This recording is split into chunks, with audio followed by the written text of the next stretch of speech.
And for an even closer look at how this decision impacts Americans and how organizations are responding on the ground, we turn to Amna Nawaz.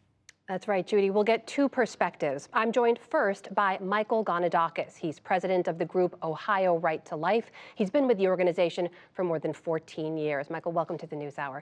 Thank you for making the time. There have been people working towards this decision for 50 years. You have been working towards it for 14. Just help me understand, what is this moment like for you? It's historic. Never in my lifetime did I believe it would come to this, and here we are today. And we have a monumental task ahead of us. Our work is not done; it's just begun. We need to ensure that we have the greatest social service safety net here in the state of Ohio to help all women, especially women who find themselves in an unintended pregnancy.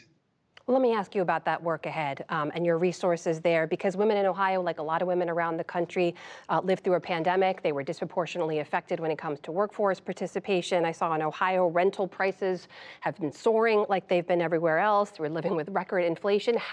You're a nonprofit, how can you support these women? Do you have the funding and resources you need?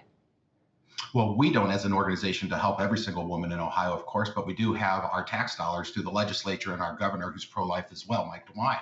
And what we've done from budget upon budget is find extra dollars or take dollars that we currently have and send them to help with WIC, help with SNAP, help with different programs that help women, whether it be for prenatal care or their own health care. We supported Medicaid expansion in Ohio and still do today.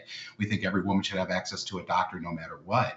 And we believe if we continue these common sense approaches at our city, county, and state level, the resources are there to ensure every woman who finds themselves in unintended pregnancy will have everything they need to have a healthy baby and raise their child or place their child for adoption. You're confident those resources are already there, or they will be there? They are already there. We have a $7 billion rainy day fund too, and our coffers are full, and we are spending the money now. Our governor continues to provide extra money for women, for diapers, formulas, for parenting classes, and the like, and he's doing a great job. We should mention, too, in Ohio, the governor back in 2019 signed a so-called heartbeat bill, right, which effectively ban abortions at around 6 weeks or so. It's been held up in a court. It's likely to go into place. But even with that, if a woman in Ohio becomes pregnant, she can still travel out of state. She could still order in medication abortion. How does your group approach that? Yeah, we're at a new frontier here. We're dealing with issues that we're seeing for the first time here. Of course, there is no law, nor would there be a law that would restrict someone's ability to cross state lines for any reason whatsoever. I'll tell you, on the heartbeat bill, breaking news: the federal judge just lifted the injunction. So 10 minutes ago, now the law in Ohio is the heartbeat standard as of 10 minutes ago. And as it relates to mail order prescriptions, we can't regulate the internet at this time, of course, not a state or the federal government. So we're going to have to sit down and tackle these issues together as a nation, as a state, on how we ensure that women aren't ordering unsafe drugs from China or Mexico or wherever else. Well, let me ask you about that briefly in just a few seconds. We know that outlawing abortion doesn't end abortion. How worried are you women will turn to increasingly dangerous means to end pregnancies?